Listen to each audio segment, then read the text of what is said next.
ಇನ್ನು ಮುಂಬೈನ ಕೂಪರ್ ಆಸ್ಪತ್ರೆಯಲ್ಲಿ ಶೆಫಾಲಿ ಮರಣೋತ್ತರ ಪರೀಕ್ಷೆ ನಡೀತಾ ಇದೆ. ಮಧ್ಯಾಹ್ನ 1:15ರಿಂದನೂ ಕೂಡ ಪೋಸ್ಟ್ಮಾರ್ಟಮ್ ಪ್ರೊಸೀಜರ್ಗಳು ನಡೀತಾ ಇದೆ. ಮರಣೋತ್ತರ ಪರೀಕ್ಷೆಯ ವೇಳೆ ಶೆಫಾಲಿ ಪತಿ ತ್ಯಾಗಿ ಕೂಡ ಅಲ್ಲಿ ಉಪಸ್ಥಿತರಿದ್ರು. ಹಾಗೆ ಮರಣೋತ್ತರ ಪರೀಕ್ಷೆಯ ದೃಶ್ಯವನ್ನ ಪೊಲೀಸರು ಚಿತ್ರೀಕರಿಸ್ತಾ ಇದ್ದಾರೆ. ಪೋಸ್ಟ್ಮಾರ್ಟಮ್ ವರದಿಯಲ್ಲಿ ಸಾವಿನ ಸತ್ಯ ಏನು ಅನ್ನೋದು ಬಯಲಾಗುತ್ತಾ ಅನ್ನೋದು ಪ್ರಶ್ನೆ. ಯಾಕೆಂತ ಹೇಳಿದ್ರೆ ಪೊಲೀಸರು ಕೊಟ್ಟಿರುವಂತಹ ಸ್ಟೇಟ್ಮೆಂಟು, ಹಾಗೆ ಅಲ್ಲಿ ಅಪಾರ್ಟ್ಮೆಂಟ್ನಲ್ಲಿ ಇದ್ದಂಥ ಸಿಬ್ಬಂದಿ ಕೊಟ್ಟಿರುವಂತಹ ಸ್ಟೇಟ್ಮೆಂಟ್, ಇವುಗಳನ್ನೆಲ್ಲ ಗಮನಿಸಿದಾಗ ಜೊತೆಗೆ ಸಾವಿಗೆ ಸರಿಯಾದಂಥ ರೀಸನ್ ಏನು ಅನ್ನೋದು ಗೊತ್ತಿಲ್ಲ ಅಂತ ಹೇಳ್ತಾ ಇರೋದು ಸಾಕಷ್ಟು ಅನುಮಾನಗಳನ್ನು ಹುಟ್ಟುಹಾಕ್ತಾ ಇದೆ. ಹಾಗಾಗಿ ಪೋಸ್ಟ್ಮಾರ್ಟಮ್ ವರದಿ ಬಂದ ನಂತರದಲ್ಲಿ ಅದಕ್ಕೆ ಸಂಬಂಧಪಟ್ಟಂತ ಕ್ಲಾರಿಫಿಕೇಶನ್ ಸಿಗುತ್ತೆ. ಮಧ್ಯಾಹ್ನ 1:15ರಿಂದಲೂ ಕೂಡ ಪೋಸ್ಟ್ಮಾರ್ಟಮ್ ನಡೀತಾ ಇದೆ. ಪತಿ ಕೂಡ ಅಲ್ಲೇ ಇದ್ದಾರೆ, ತ್ಯಾಗಿ. ಮರಣೋತ್ತರ ಪರೀಕ್ಷೆಯ ದೃಶ್ಯವನ್ನು ಕೂಡ ಚಿತ್ರೀಕರಣ ಮಾಡಲಾಗ್ತಾ ಇದೆ. ಪೋಸ್ಟ್ಮಾರ್ಟಮ್ ವರದಿ ಬಂದ ನಂತರದಲ್ಲಿ ಅಸಲಿಯತ್ತು ಏನು ಅನ್ನೋದು ಗೊತ್ತಾಗುತ್ತೆ.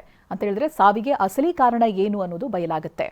ಸುಮಾರು 9 ಗಂಟೆಗೆ ಅವರ ಪತಿ ಮನೆಗೆ ಬಂದಿದ್ರಂತೆ. 10 ಗಂಟೆ ಸುಮಾರಿಗೆ ಅವ್ರಿಗೆ ಈ ರೀತಿಯಾಗಿ ಸಮಸ್ಯೆ ಕಾಣಿಸ್ಕೊಂಡಿದೆ. ಅವರನ್ನ ಕಾರ್ನಲ್ಲಿ ಆಸ್ಪತ್ರೆಗೆ